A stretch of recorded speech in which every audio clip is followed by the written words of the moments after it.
ঘোষ তিনি এই সম্পর্কে কি বলেছেন তার বক্তব্য শোনাবো।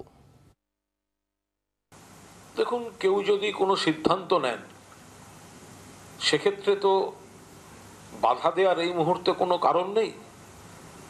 42টা আসন, তার মধ্যে একটি আসন হচ্ছে ব্যারাকপুর লোকসভা আসন, 42টি। দল ঠিক করেছেন, মমতা বন্দ্যোপাধ্যায়, অভিষেক বন্দ্যোপাধ্যায় ঠিক করেছেন এই মুহূর্তে বারাকপুরে তৃণমূল কংগ্রেসের শ্রেষ্ঠ প্রার্থী পার্থ ভৌমিক। পার্থ ভৌমিককে নমিনেশন দেওয়া হয়েছে।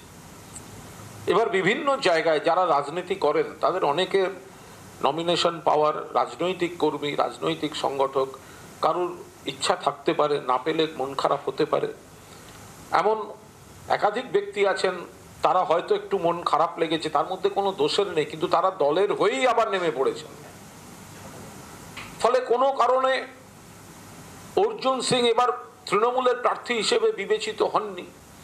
সেখানে কারুর যদি মনে হয় না আমাকে দাঁড়াতেই হবে, আমি এখান থেকে না হলে আরেক জায়গা থেকে দাঁড়াবো, সেটা সম্পূর্ণ তার ব্যাপার।